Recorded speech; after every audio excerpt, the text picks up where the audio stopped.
Welcome to A Kind Life. Today I'm extremely grateful to be joined by I'm going to be calling them the Excelsior 3. So I've got Amy, Nick and Roy here. How you going, guys? Good. How are you? Thank you. Thank you for having us. My absolute pleasure. Now, I did warn these guys that this is the first time I've ever had three people in one interview, so I'm very excited and I'm super grateful that, I reached out to Amy and she said that all of you would love to jump on board and discuss, everything that's happened for you, everything from going through to, meet the victims back in 2019 at the Excelsior Hog Farm, and also what you guys have been doing recently, facing certain charges in court. So thank you so much for being here. It's a fantastic opportunity and I'm really, really grateful. Thank you. I'm grateful that you had us on. Thank you. Thank you. So let's get started. So it was back in 2019, which it seems almost ridiculous to me. 3 years ago, I've heard you actually say in an interview recently that, for a lot of the animals that were inside that farm, they actually wouldn't be around anymore, which is really crazy to think about that, 3 years and so much has happened in that time. And a lot of those animals will have had their lives lost. So tell us, I suppose, in terms of you deciding to enter Excelsior Hog Farm, can someone explain to me the whole background story and why you decided to go there? Well, I would say that there's nothing really that remarkable about Excelsior, other than we do know that that farm is owned and operated by a board member of the BC Pork Producers Association. So in that realm, and given that an industry vet has stated that Excelsior is really one of the best farms, other than that, we also recognize that it's pretty standard. This farm really depicts a strong representation of the industry and really as high of a welfare standard as you could possibly get. But yet we still saw animals who had wounds and gashes and tumors. There were volleyball-sized hernias and golf ball-sized tumors on some of the animals. Some of the animals couldn't walk, so they languished and died on a filthy concrete floor. There were dead pigs rotting in pens with other live pigs who were eating them. There were dumpsters full of dead animals and blood, and it's just really, really egregious stuff. But this is normal when we're talking about industrial, modern animal agriculture. This is normal. Echo that and say that I don't think it would have really mattered if we chose to go to Excelsior or any of the other hog farms that we found in the Lower Mainland, because all of the egregious stuff, well, most of the egregious stuff is all industry standard. Like Amy was saying, it's standard practice. It's the things that you're going to find on every single hog farm. And like she said, it's one of the best of the best. So I don't think it really would have mattered what farm we went to. You're still going to find that across the board, every single farm, whether it's pigs, chickens, cows, anything. It's just really, really horrible. I'll add that from my part, I don't remember, again, it's a long time ago, but we had no idea about the connection to the BC Pork Producers Board. We didn't know that the vet, I think his actual quote was, their industry leader, I think, is what he said to the media. We didn't know that. It was just looking at him like, oh my God, this is awful, right? And we weren't surprised, really. Obviously, we know people who go undercover in these kinds of things and work in these kinds of places, and they're like, there's always something. Like, don't be surprised at what you see there, right? So it wasn't really surprising, but it was still a little bit shocking to see it in person. And it really did, that message hit home when we did find out that an industry vet does consider it to be an industry leader. And when we found out that the owner is on the board of the BC Pork Producers Association, right? So yeah, it just kind of validated things that we kind of already knew about the place, but it was essentially just a convenient location. Was this the first time I'm intrigued to know for each of you, was this the first time you'd entered a facility like this before? Little one being taken to a tour, and in my going into Excelsior and seeing that now, or in 2019, it was very familiar in a way, but obviously in a different light. I wasn't being fed propaganda by a tour guide, and I wasn't looking at only the most sanitized areas of the farm. But it was in the context of just being there and seeing the actual truth of what happens. If you look at it, the entire facility without someone getting a chance to clean it up beforehand, that was definitely my first time seeing it in person. And what about you, Amy? Prior to being inside of Excelsior, I had never been into a pig farm before.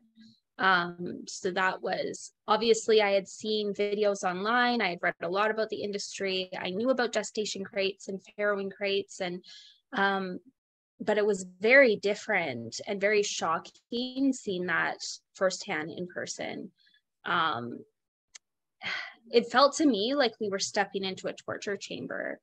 And I mean, these farms or these barns are like professional football field size buildings, or like warehouses that are cement, and there's no sunlight. These animals don't go outside, and they're completely confined in these massive, massive barns. And that's it. That's their entire life. And some of those animals, like the breeding sows, are confined in those metal crates for practically their whole lives, where they can only take one step forwards or backwards. Some of them can barely even turn their heads to look around. It's just torturous.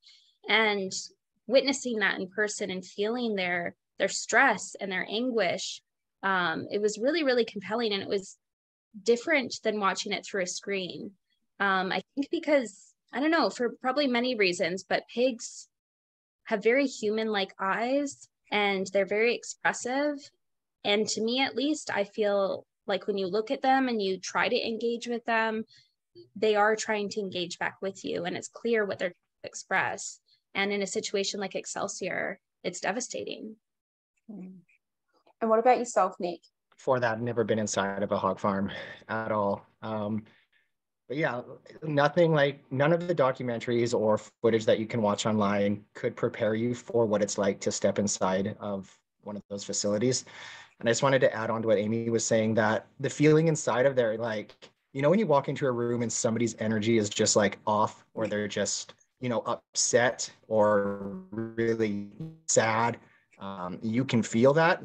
Like, imagine 15,000 people feeling that way when you walk into a room, and like that's what it felt like. Like you could feel the anguish inside of that building, no matter where you were, and it was just, it's really hard to be in. And yeah, so I hadn't been inside before, but yeah, it was really hard to walk in there and then walk out. You know, just the hard part in a way. Like, it's one thing to see video and knowing that someone, that you don't really think about it at the time watching the video and just saying, oh, that's awful, but then to be there and go, I physically could take someone out of here, and then to not do it, right? And what were you met with inside the farm in terms of people and confrontation? I think for confrontation, there's quite a bit of yelling by the workers. I think most people stayed very quiet, just didn't say anything. Just I think the line that we had was, you know, just call the police, we're peaceful, we'll, you know, call the police, this will be fine, that kind of thing. Amy, on video, I don't recall if we all said the same thing you did, but I mean, we have a pretty fresh memory of Amy's interactions with them, right? Based on the video. Yeah. All I said to the farmers when they were sort of running at us and screaming, I just said, call the police. And then we just kept walking. And we held a very, very strong stance of nonviolence. No one engaged at all. Even Roy, at some point, there was a farmer who picked up a brick and like held the brick up in the air towards Roy. And again, Roy just stood there, put his hands up and said, we are peaceful, we are nonviolent. And a few people were shoved and pushed around, but it remained relatively okay. I mean, from our side, we definitely didn't engage. But unfortunately, 15 people were prevented from getting inside on the day of the Meet the Victims protest because of that sort of interaction. I did say that was pretty much the most of it, but there were a couple instances of hair pulling by, I can't remember, I think it was Geoff Binnendyke, who pulled some people by the hair, and he did more of the pushing and shoving as well. But we chose not to engage with them in any way. And I think he recognized that he should probably stop doing that. And eventually it did work out that way. And how long did it take for the police to arrive, and, you know, how did that process work? it's interesting. A lot of these memories are quite fresh in our minds because in court, just a matter of weeks ago, we watched my full live stream where I pressed record the second I stepped off the bus. And so you could hear sirens, I don't know, I want to say like a minute or two down the path before we even got to the barns. And I'm like, oh gosh, I hear the sirens, like they're coming. And they got louder and louder. And by the time we all entered and got inside and sort of got situated, basically as soon as people got to the spot that they remained at, the police were there. So it was very, very quick, maybe within, well, a matter of minutes, really. Yeah, and the police, I mean, they said on the stand during trial as well, like this was the first of its kind for them. They hadn't dealt with anything like this before. They didn't know what to do. So a lot of time was spent sort of just watching us and assessing the situation and trying to figure out what the heck do they do now. And what did happen? I think if we would have been there 5 minutes later, I don't think we would have got in. Like it was that tight. And like to this day, thinking back to it and watching that footage, it still blows my mind that we were able to actually pull that off, I guess, because it was very, very tight. Yeah. Once the police did decide that they would come in, like how did they deal with you? What were they trying to negotiate? Like how did you work through that? I was pretty much the only person, or maybe I was the only person that day who spoke with police and negotiated with them. So yeah, at the beginning, guys, correct me if I'm wrong, but if my memory serves me, the police showed up and kind of said, okay, what are you doing here? Are you going to leave? What's happening? What's the plan? And I immediately sort of explained our demands, which were that we weren't going to leave until mainstream media was allowed inside to tour the farm. And at that point, once there was a tour, we would leave peacefully. There would be no issues. And the police seemed very confused that we were just asking for cameras and journalists to come inside of a farm.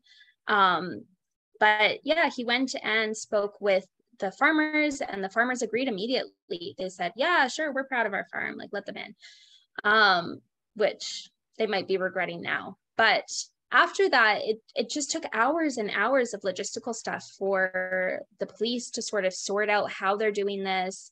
There was also some animals who were clearly in distress and suffering inside. And so we asked for veterinary attention. And so sort of dealing with all of that, it just took hours. So I want to say it was around 7 hours that we were in there-ish, in and around. And at that point, yeah, mainstream media came in. There were several cameras, journalists. They did a tour of the farm. Granted, the areas that we really wanted shown, including the room that we had sort of did a sit-in in, they blocked that off. So they weren't allowing media to go in certain areas. The certain animals in distress that we were really concerned about, it was very clear that the vet's goal were to close off that area so cameras did not see. But granted, the media did see farrowing crates. They did see what it's like inside of these facilities. It's dark, it's dingy, it's disgusting. And I'm sure it's not the image that most people think of when they think of animal farms. Yeah, I was going to say in court, the police officer who's kind of who ran the whole negotiation thing, Sergeant at the time Murray, now Inspector Murray, he said that he had to convince the farmers about this whole tour thing, and that took a little bit, and that there was a whole bunch of I guess police red tape that he had to go through in order to get the whole thing going, which accounted for the delay. Inside though, from observation, it looked more like they wanted to call these other vets to come in, and the police claim that they wanted these vets there, but they're clearly just industry vets. And they spent a lot of time cleaning up. And in their statements to police, they were talking about, oh yeah, we had to walk through, look for the dead and sick pigs, which to me implies that they were removing them and keeping them out of sight, or making sure that the rooms where they were in were not part of the tour. So that's something that was just kind of interesting, that the story in court seemed a little bit incomplete based on observation. And I don't think you mentioned, Amy, that one of the conditions, other than being able to exclude certain areas and not show certain animals, was that you were not allowed to talk. just wanted to make note of that because that was Yeah, so one of my stipulations was that I sort of go with them on this tour to ensure that they do in fact tour the farm and the media is able to actually go in and get footage. And they agreed to that as long as I don't say a word. So that was extremely frustrating given that in each area they would sort of set up the cameras, the farmers would get in front of the cameras, and the farmers would describe where they are and what they do here. And it was painful because obviously it's through the lens of animal agriculture and marketing and trying to make their industry look good, not the truth. But what I hope the public did see is the footage itself. The farmers can say whatever they want, but if the people just look at the animals and the conditions that they're in, I hope that that was compelling enough to move some people. I will add to that too, that the vets that showed up, I mean, there's controversy about those vets, and obviously they're industry vets. They're not truly there for the animals. They work for the industry. But beyond that, it was interesting. One of the vets, was it Excelsior's vet, that said, Roy, you'll probably know the exact quote. Do you want to go for it?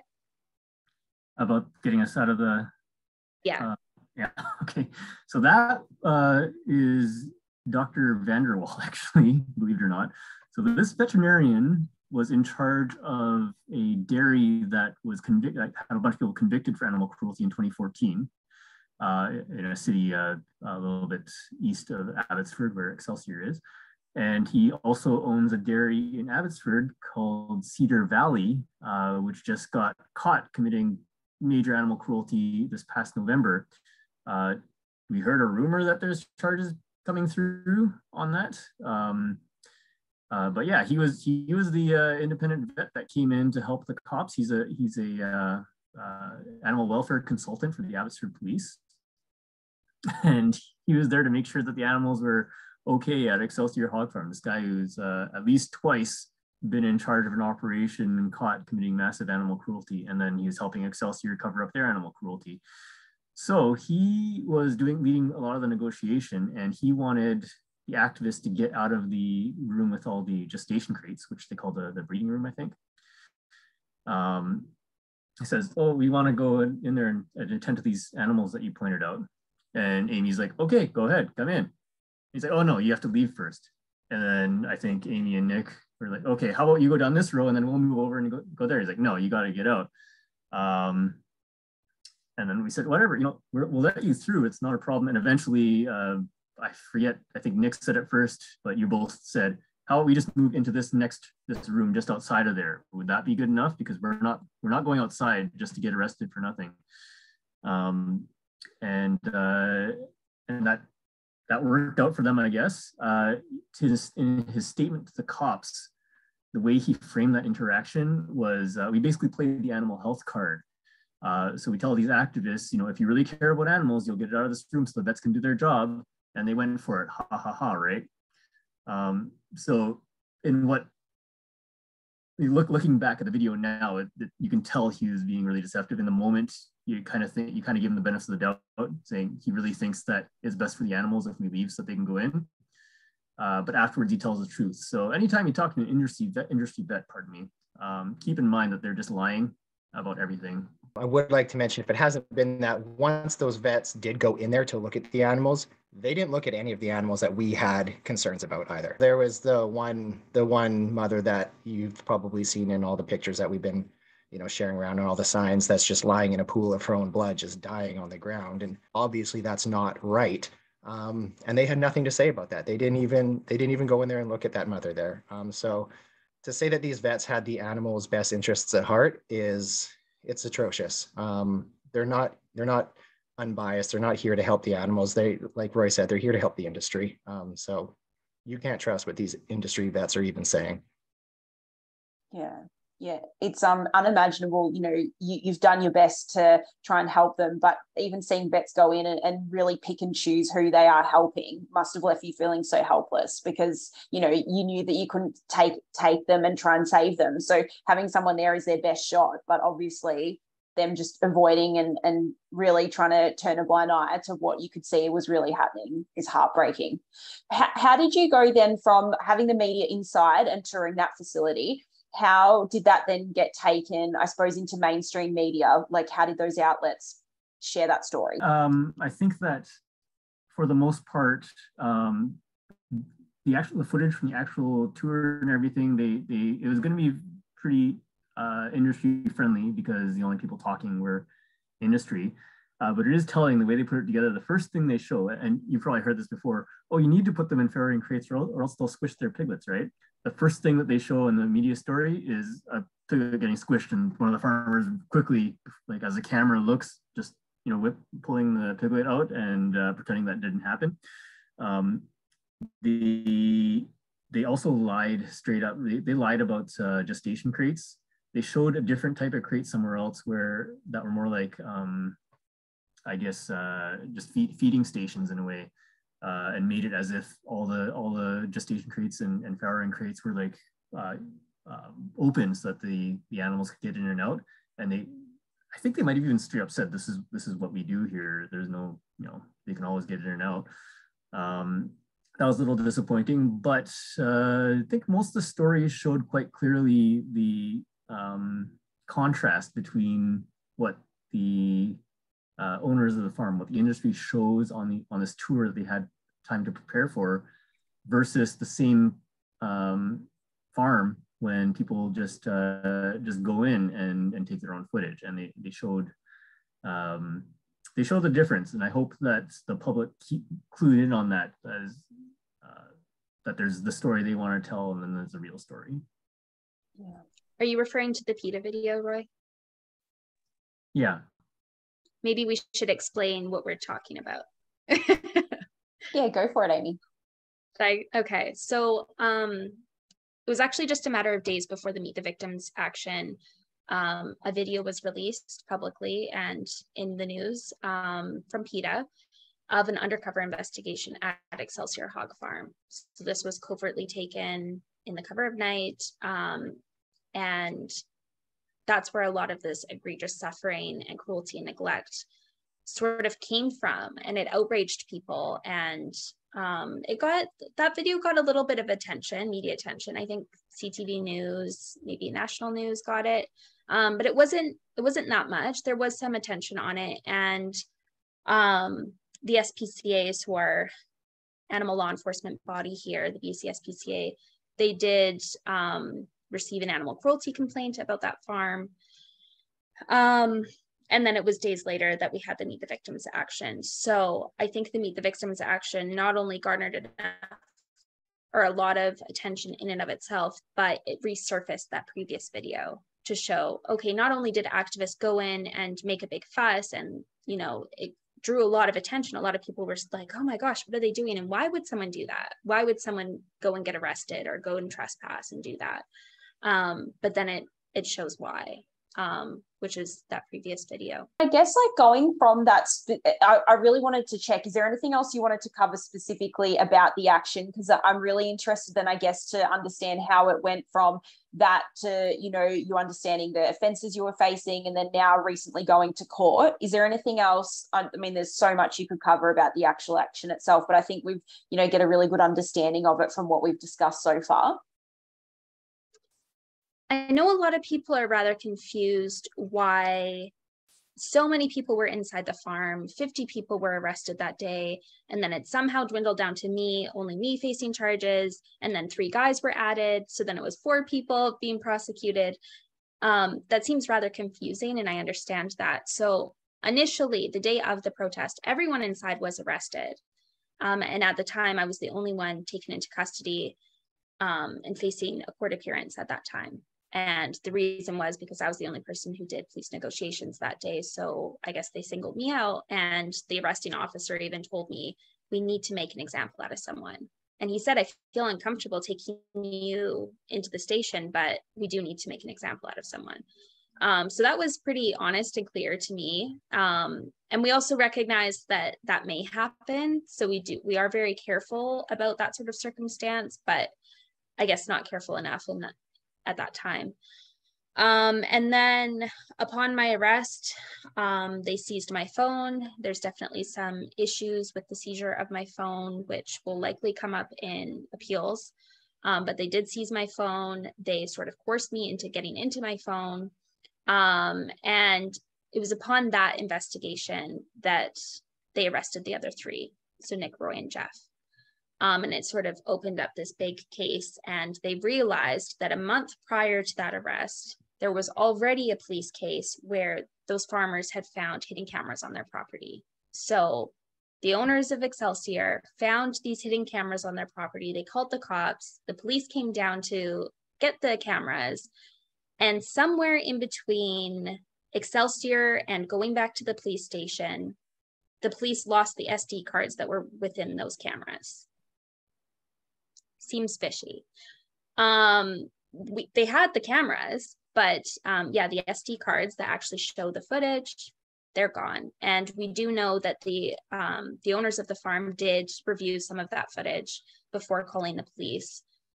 So who knows? Maybe it's the farmers who destroyed those SD cards, or maybe they still have them somewhere. Maybe they duplicated them and we just don't have a copy. Or maybe the cops did take them and somehow destroyed them or actually genuinely lost them. We don't know. And the judge, after going through all of this evidence and all of this coming out in court, the judge did say that this was extremely sloppy of the police, but he wasn't going to take any measures to get a warrant for the farm to search through their computers or anything to see if there was any other footage of that, even though that this is crucial evidence to our case.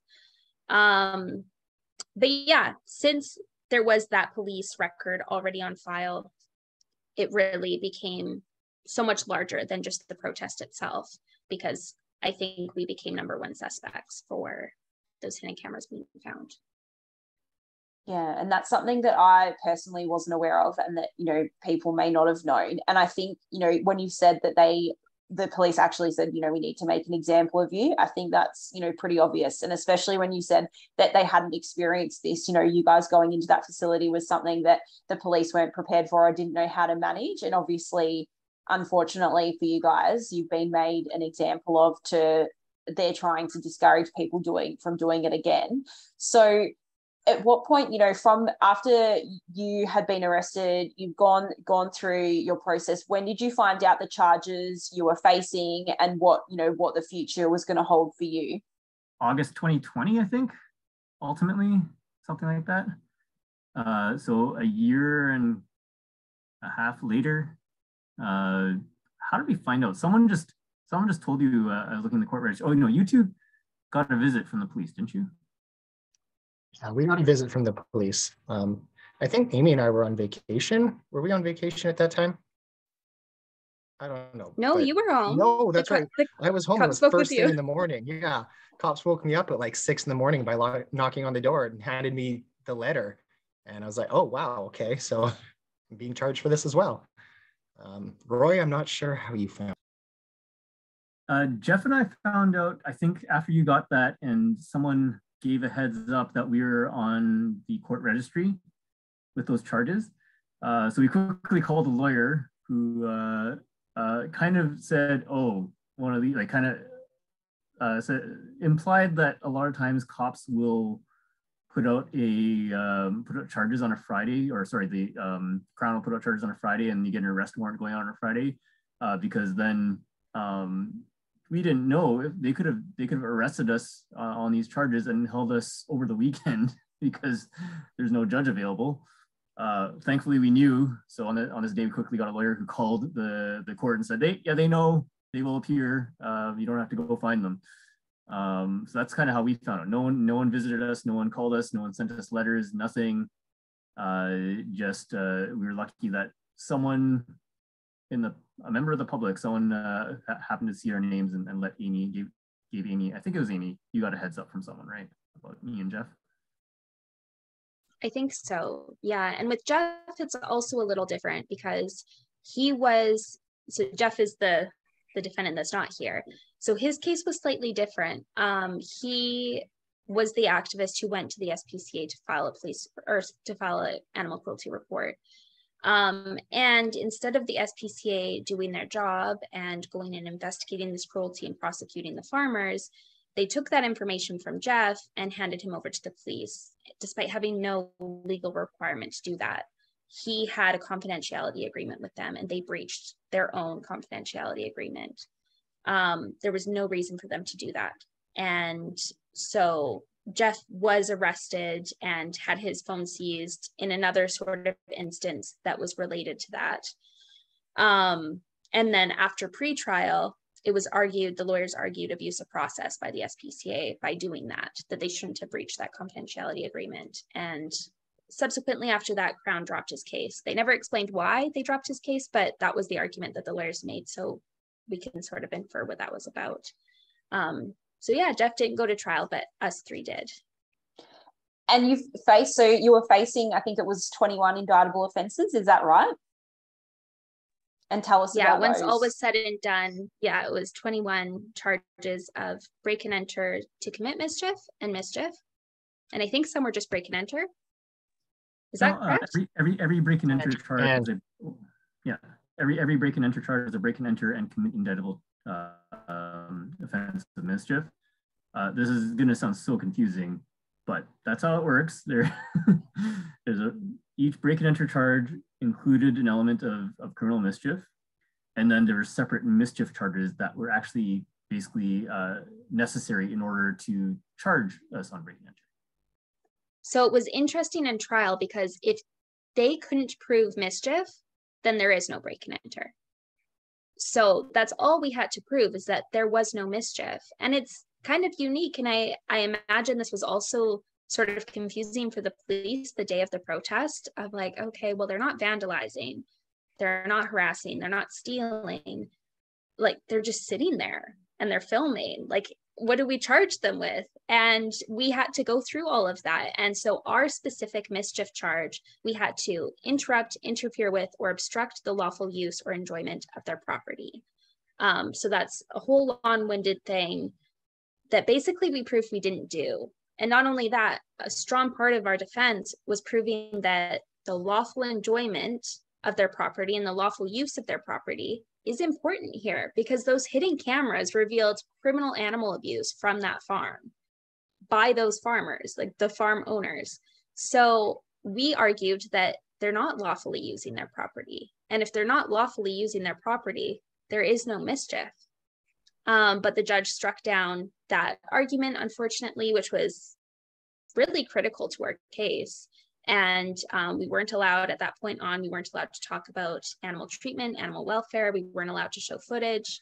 And so our case was basically folded. We didn't bring any of our expert witnesses. We didn't testify because if we can't talk about the animals and explain those key defenses, I mean, to us, at the center of this entire case is the animals.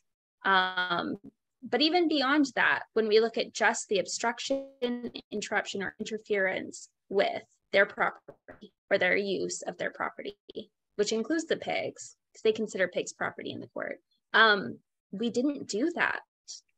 And the police effectively did that. They stood at the doors and sort of blocked that entrance the entire 7 hours that we were in there.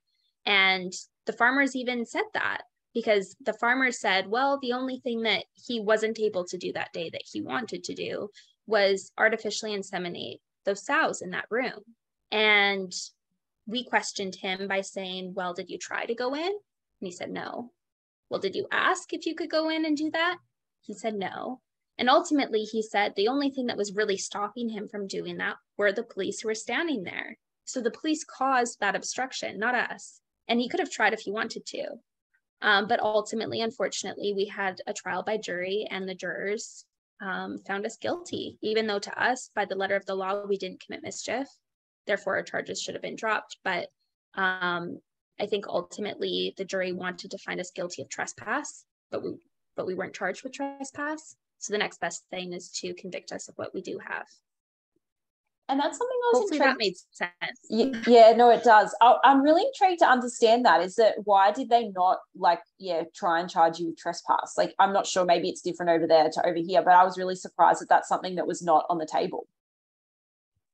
think because like Amy said before, how the cop said that he wants to make an example, he has to make an example out of her. I think that they wanted to make an example out of us. And if you just charge us with trespass, that's just a fine. There's no way to really criminalize us if you just charge us with trespass. So that's why I think they wanted to charge us with break and enter and mischief. So they could actually criminalize us and make an example out of the four of us. To add that the farmer on the stand said that he didn't want to try walking his pig up and down the aisle because it would upset the activists. Oh, we should probably explain what you mean by that. He said before he inseminates sows, he takes a boar and walks the boar up and down the aisles where we're sitting to excite the sows before he inseminates them. So he said that we were obstructing him from walking the boar down that aisle. But again, he never tried and he never asked. Yeah, he never asked. And when the vet wanted to go in, we all left the room. And the vet was able to, do his thing, do his chores. And also, when asked about the whole artificially inseminating thing, he did say that I wasn't able to, but I could have done it later in the day.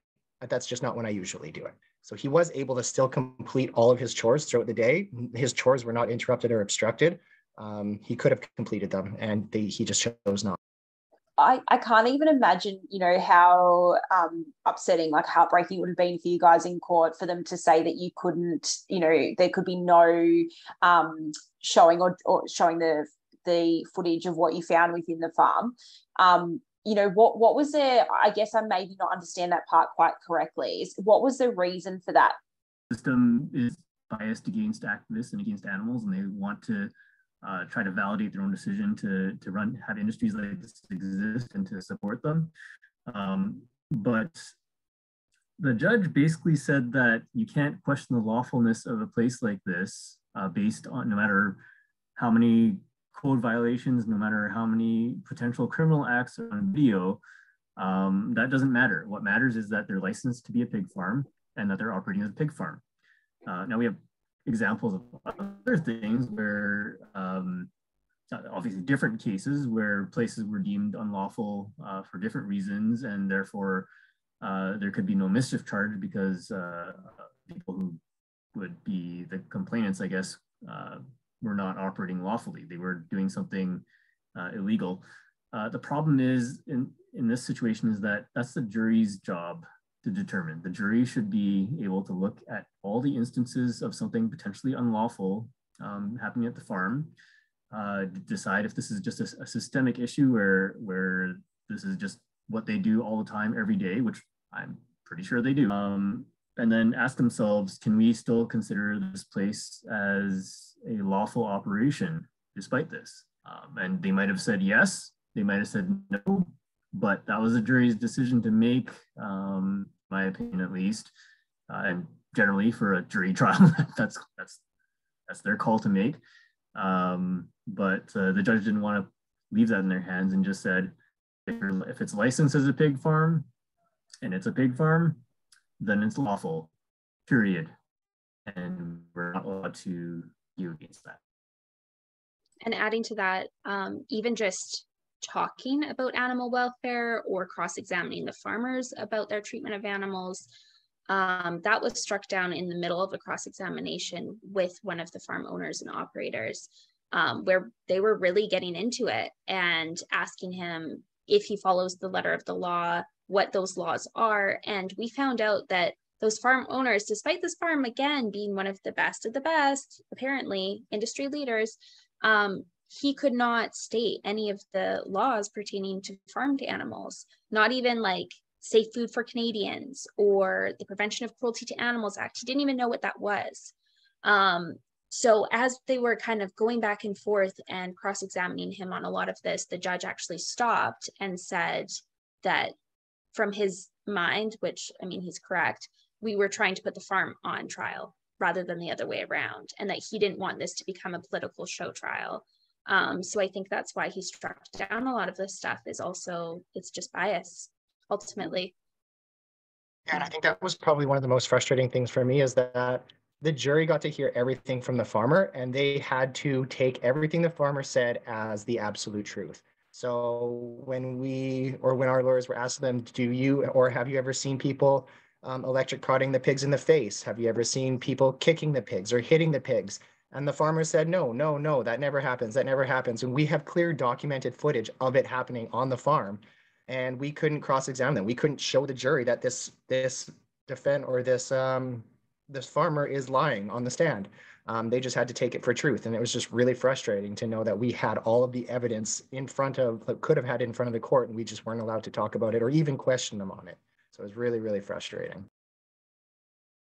Yeah, that was definitely the biggest blow. You know, when I heard that, when it came out on your social media, that was what happened in court that day, that was like, yeah, absolutely soul destroying for everyone, because especially, you know, we're all there hoping that was going to be at least one of the things you guys would be able to discuss and bring up and really expose, but it just couldn't happen. So tell us then, from that point, you know, you yourself, Nick and Amy, you were found guilty. So what's the process from here? I believe within a couple of weeks you're meant to be like potentially sentenced. Is that what's meant to occur? Yeah, so on the 26th, we have our sentencing hearing. So basically what's going to happen then is the Crown's going to argue what they want. It's probably going to be either jail time or a fine or something like that. Our lawyers are going to argue what we want, which will probably be a conditional discharge or an absolute discharge. From there, the judge will take all of that information, go back, think on it, do his written submissions as to what he wants to sentence us with. And then we don't know whether or not he's going to come back that day. It's very confusing. So originally we were scheduled for a half day. And then the judge said, no, we want a full day. So we don't know if that means he's going to come back and actually sentence us that day, or if he just wanted a full day for something else. And if it's not the case, then he'll probably book another day where we have to come back again. And that's when he'll actually sentence us. So if he does end up sentencing us to jail time, we will be taken away from there into whatever holding cells that they have. We'll have our appeals lawyer ready at the BC Court of Appeals. And as soon as he's done filing all that stuff and it gets processed through, then we'll be released on a conditional bail that the Crown has already agreed to. And then that process is going to take a whole nother 8 months to a year. He said that we may be back in court summer of next year in order to get the appeal dealt with. If they go on summer break before that, then we'll probably be back in September of next year.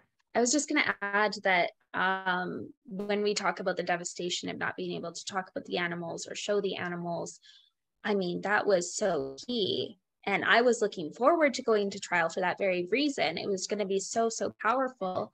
And to me, we can't just let that be. We have to appeal that. And hopefully through our appeals, we can right that wrong so that our can be pointed to in the future in other activist cases where footage was not allowed and the discussion of animals was not allowed. This is the first case that we know of, animal rights case, where footage like that wasn't allowed in the courtroom. And that is not good.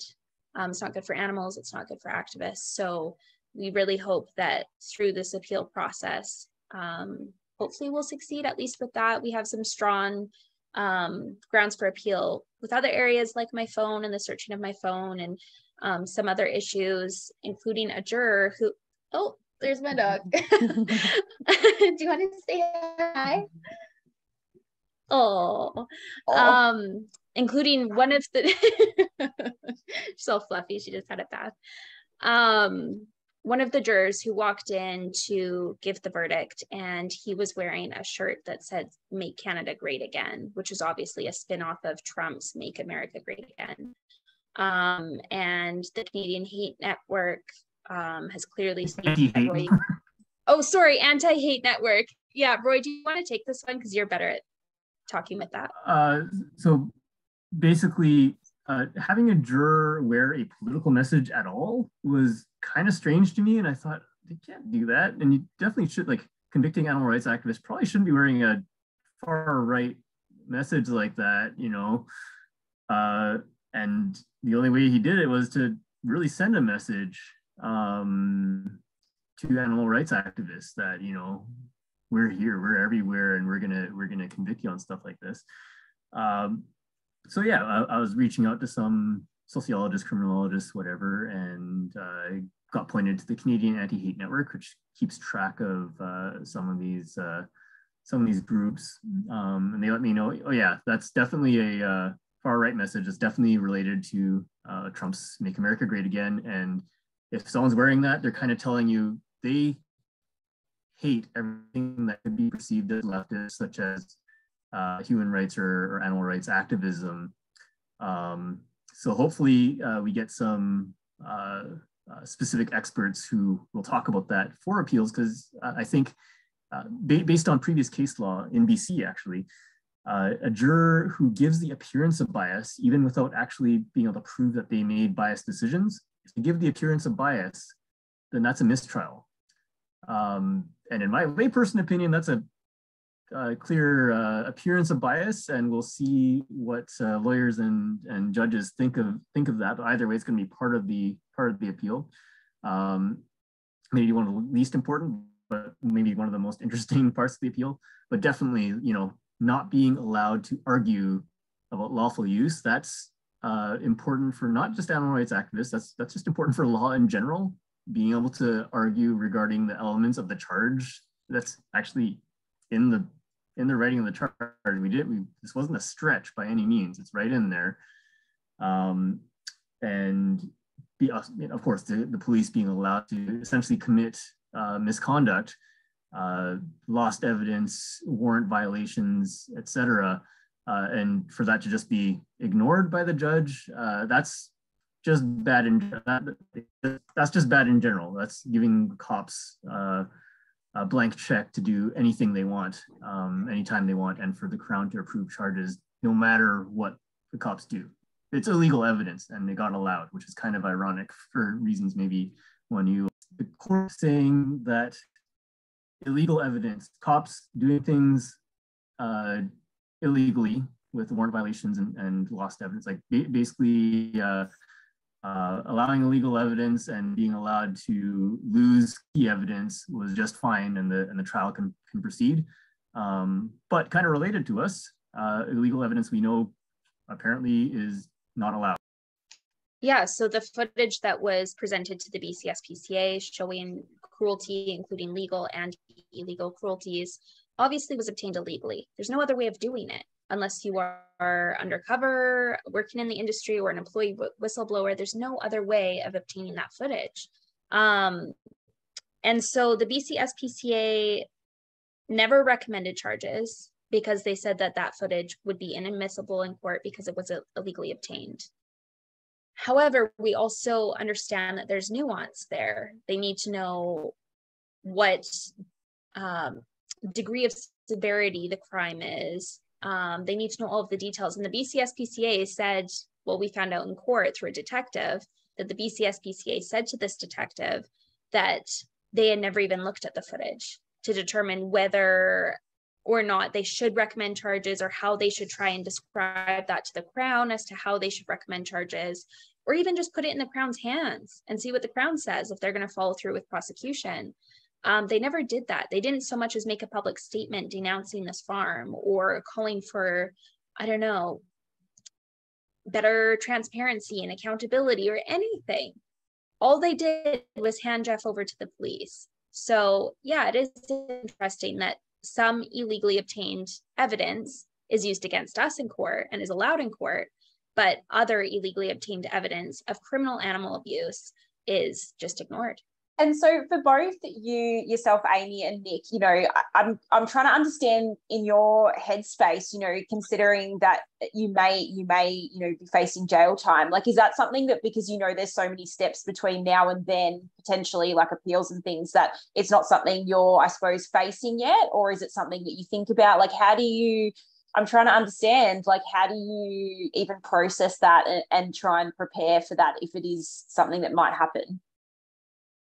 Yeah, I think that a lot of it has to do with the fact that this has been 3 years running now. Meet the Victims happened in 2019. And we've had a lot of time to kind of mull that over and come to terms with the fact that we might go to jail for something like this. And I think we're all under the understanding and the belief that no matter the repercussions for us if we go to jail, it's going to pale in comparison to what happens to those animals every single day on those farms. And whether we get 3 weeks in jail, 6 months in jail, a year in jail, however long we're going to be spending in jail, we're going to walk out of there alive. We're going to walk out of there back to a life. And those animals aren't. Those animals will never get to walk out of that farm. They'll never get to see the sun. They'll never get to live a normal life. So I think what was done and what happened was completely worth it. And I think we can hold our heads high knowing that we did the right thing. We did what was good. We did it with the best intentions. And if we're going to go to jail for something like that, I think I'm okay with that. That's something that I've come to terms with. And now, if we did something really, really bad and we felt bad about what we did, sure, I think jail time might seem a little worse. But I don't feel bad. I don't feel remorse. I don't feel, anything of the sort for. And what about yourself, Amy? Yeah, I echo what Nick said. For me, it's still, I've come to terms with the fact that we may go to jail at some point and for some degree of time. It's still shocking to me. Even our lawyers keep saying, oh no, jail's not going to happen. Jail's not going to happen. And then Crown comes back and says, yes, I'm asking for jail time. And it's like, this whole case has just been so shocking, the bias towards activists and animals. But who knows, maybe the fact that it has been 3 years, it's just sort of like, we're prepared for whatever is going to happen. I'm not holding my breath either way. I don't know. We'll see. I am hopeful that appeals will go well. But also, who knows what that means? We'll just have to wait and see. But as Nick said, whatever repercussions we could face, even if it's the max sentence, it pales in comparison to what those animals endure. So as long as we just keep that in mind, then I do think that it's worth it. And the sacrifices that we make for animals like this, it's really, really powerful to the media. This is a whole other opportunity for us to resurface that footage and talk about it again and educate consumers and apply pressure on the government to do what's right by actually having an enforcement agency that is capable of doing their job, that is transparent to the public, not a private charity like the SPCA. So we've continuously been pushing for that. We've been pushing for live streaming cameras to be implemented into farms, because that would not only negate efforts like ours, activists wouldn't have to go and trespass if that footage was obtained by the industry itself, but it needs to be publicly available, and it would provide at least an ounce of transparency and an ounce of protection for those animals. And it really seems like the bare minimum. And if we can sort of prompt that change and continue to apply pressure in that way, then I'll take whatever is coming. I think it's worth it. And how do you manage, like you sort of mentioned earlier about that part of the whole situation where you know that you were leaving that day, but you were leaving the animals behind? Like, I'm guessing that's something that emotionally plays a heavy toll on yourselves every day since that. How have you managed that? I detach myself from it personally in a lot of ways. It's hard, and I think I can kind of live with myself knowing that I'm still doing something to try to help. I feel a lot of times that it's not enough. I like in the future people will look at me and say that I didn't do enough. But yeah, mostly I detach myself from it and try to focus on what I can do in a particular moment. I'm wondering, Amy, have you gone to a sanctuary since then? No, I have been to sort of small animal sanctuaries and been around lots of chickens and stuff like that. I've been around cows, but yeah, since 2019, since Excelsior, I haven't been able to see happy pigs. And I'm not sure what that block is for me, but even thinking about it, like, makes me really emotional. I don't know if it's like survivor's guilt or betrayal. Like, I feel like I betrayed the animals that we left behind. And even there was footage from the police that we saw in trial. It's the first time we this footage, and it was of our arrests. So it showed all of us walking out of the barn sort of one by one and being processed. And when they filmed me walk out, basically the second I stepped outside of the barn, I burst into tears. And I don't know and I worry, I wasn't quite sure if people knew why I was upset. I think it could probably be perceived that I was upset that I was being arrested, but that wasn't the case at all. It was definitely that I was upset that we were leaving them behind. To me, that's what feels criminal. Not to go in and help, but to leave. Actually, and to, audio. What was that, Nick? There was actually audio of you saying that to the police officer, that you're not crying because you're getting arrested. I'm crying because we're leaving all of them behind. Yeah, it was muffly. So I hope that people heard that and the jury heard that and was affected by it. But yeah, I mean, it's hard going into places like that where there are tens of thousands of animals, and that's one farm in one city, in one province, in one country. It's like the sheer scale of this industry. And it's only one aspect of animal exploitation. That's not animals in testing labs or zoos and circuses. It's just like, it's unimaginable. We cannot possibly fathom the amount of animals that are just being tortured and used and killed every single day. And I think considering that and seeing their suffering and being in there with them, that can paralyze a lot of people into doing nothing. But I just really, really hope that more people will maybe be inspired to use that sort of overwhelm and those emotions and put it into action, because if not, nothing's going to change. And maybe in our lifetime, nothing will change, but we have to try. And what about yourself, Nick? Yeah, I'm like Roy. I detach from it a lot, but I do know that leaving the farm is the hardest part. I know going into the farm and getting footage and stuff like that, there's such an adrenaline rush. I'm so focused on my camera. I'm focused on getting, the shots that need to be shown. I'm focused on trying to get shots that connect with the animals. And it's so hard. I've told this on like countless interviews, and I literally can't talk about it without getting emotional. That we just sat there and we cried for like hours watching all that footage. And just knowing that they're still there, well, they're not anymore, but new batches have come through, and it's just really hard to think about. Like Amy said, that's just one little speck of the picture worldwide, and it's impossible to fathom how many animals are being tortured every single day, and everyone just turns a blind eye. Yeah, and I guess I really want to understand from you guys, any advice that you do have for activists, or even, like you were saying just then yourself, Amy, that it's even about people that, sometimes feel so overwhelmed by what is going on that they choose to do nothing. So, what sort of advice or encouragement do you have for people to step forward and try and make a change? Question of my lifetime. How do we get people involved? How do we get people to do stuff that's effective? How? I don't know. But I give lots of talks and workshops on this and trying to talk about strategic and effective activism. I know a lot of people are like, just go do something, go chalk on a sidewalk, go do something. And while I agree with that, I would also challenge people that if we have the energy and the capacity to go and do that, we have the energy and capacity to think a little bit harder on how we can truly be strategic. How do we make tangible change? How do we actually move the dial for animals? And I don't know the magical answer to that. I don't know if anyone does, but we really need to step back and start getting really, really strategic and really creative and thinking about how we can use situations like this Excelsior Hog Farm case. And, that was just about a group of activists going in and showing animals to the world. But it turned into this campaign against the government and against the SPCA for real tangible change. And I think we can really capitalize on a lot more situations where people are going out and doing activism. But I think if we tweak it just slightly, it could actually end up being more effective.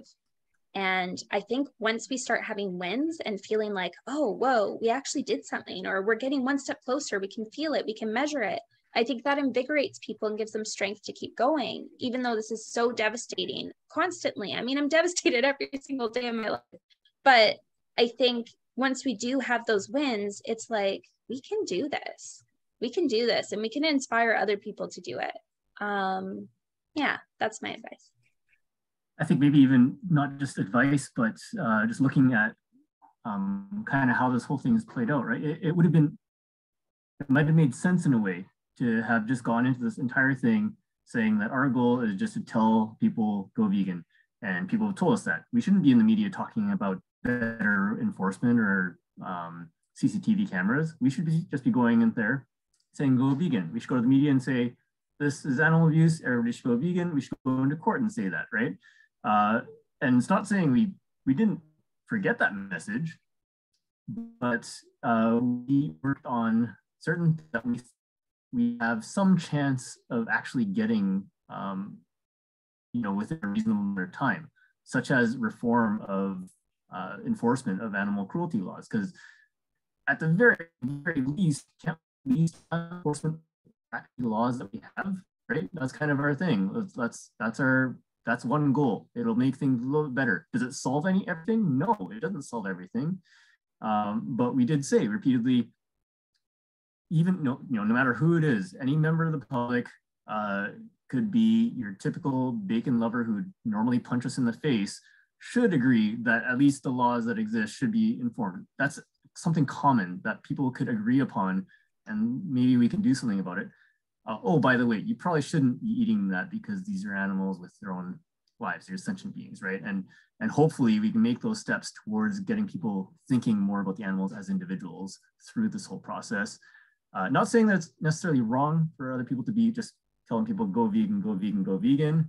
But after discussing it amongst ourselves, we thought, and I think we were right, that there are things that we can do. There are certain messages that the public can get into on their way to becoming fully aware of the animals as individuals. Like, I'm a perfect example of someone who's gone step by step into becoming vegan and then an animal rights activist.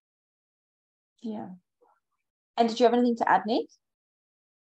I would say, don't be afraid to join something like this. Don't be afraid to go out. If you see, a big event or an animal rights event happening in your area, if you hear about it, don't be afraid to join in and be like, don't think, oh, well, these people got arrested. Like, look what happened to Nick and Amy. They're facing jail charges. Like, don't let that deter you. Let that inspire you. I've said it before that there was what, over 200 activists that attended Meet the Victims on the inside and the outside. There was there was 50 people that got inside, 16 people that were outside. There was a lot of people involved in that action, and there's 2 of us that are facing charges. There's like a minimal percentage of the people that are facing charges because of what happened. So don't be afraid to join something like this, because chances are you're not going to face the charges that we did. And if you're just a support person, I mean, we need all the support people that we can get. The people out on the street they were a huge presence. They were a huge part of Meet the Victims. And if we didn't have that group of people on the street, we wouldn't have had the media coverage outside. We wouldn't have had that presence. So no matter what part that you can take part in something like this, it's very important. And if you see something happening around you, don't be afraid to join in. Yeah, absolutely.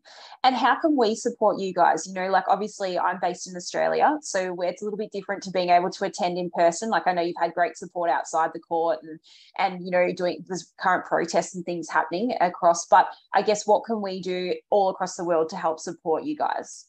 Well, I think the easiest sort of spot for everyone to go to get all of the info on our case, to get updates on our case, and to see our calls to action that are very clearly laid out and very simple to take part in is our website. So that's excelsior4.org, and that's the number 4. So we do have a petition on there calling for the BC SPCA to recommend charges against Excelsior. We have our GoFundMe campaign to help with our legal fees. We're in the hundreds of thousands of dollars at this point. And this is before a potential fine or anything like that we could face. And before, sorry, my dog's barking. So Amy was saying so there's I'll add that there is a petition for the BC SPCA to recommend charges. At this stage, they're not recommending charges, but we want to let them know how many people kind of disagree with their approach, because I don't think they tried very hard.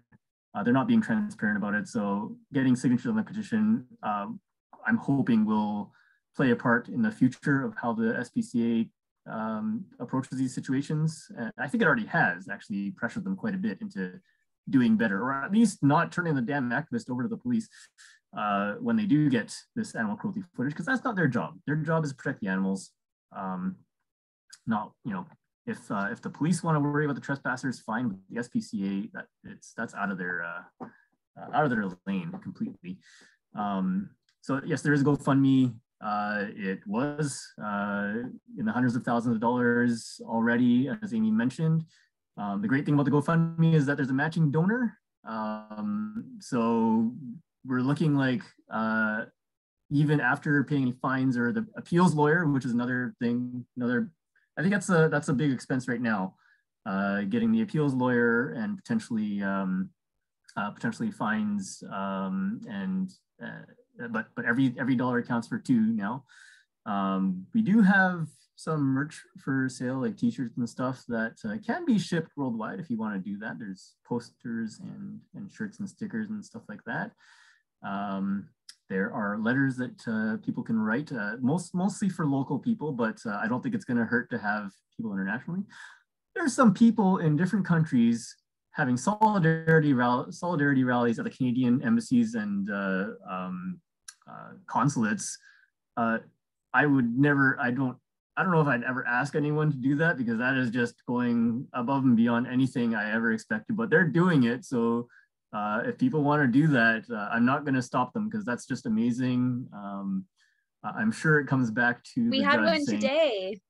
Oh yeah, there was one that happened today in Uruguay. Like, what?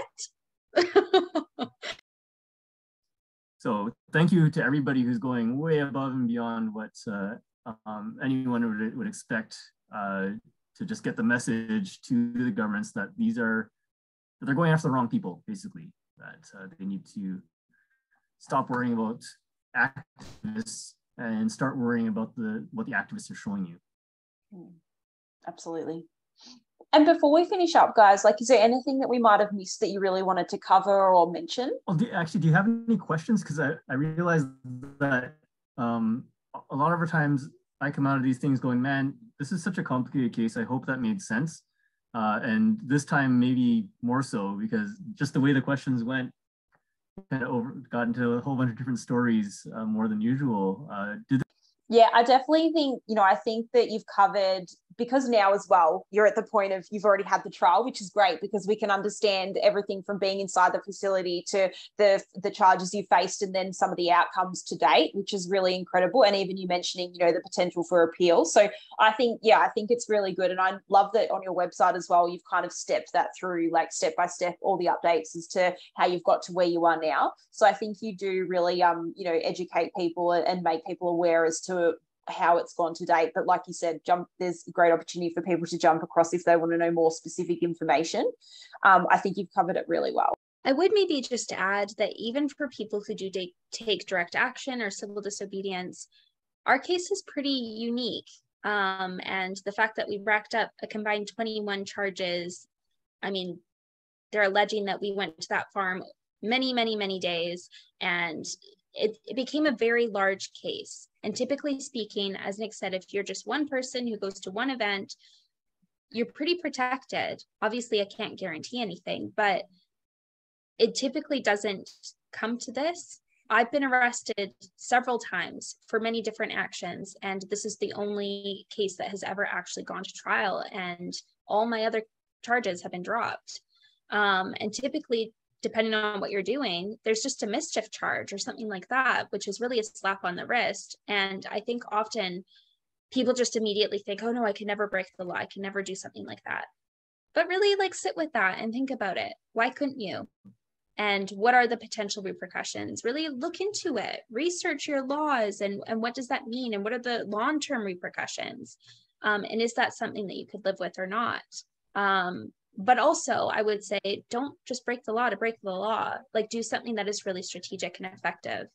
And I would say that I'm proud that 3 years later, we've still consistently been getting media attention, and that footage has still been out there. Pretty ongoing. I mean, if you look on our website at our media list, our media page, we've had so much media attention on this, and that is really thanks to our court case. As there's been new updates, as we're going to pretrial, as we're going to trial, and as that progresses, the media is there and they're interested because they're interested in the story about the criminalization of us, but we make it about the animals. And it really becomes a strong and important opportunity to advocate for them and to educate the public.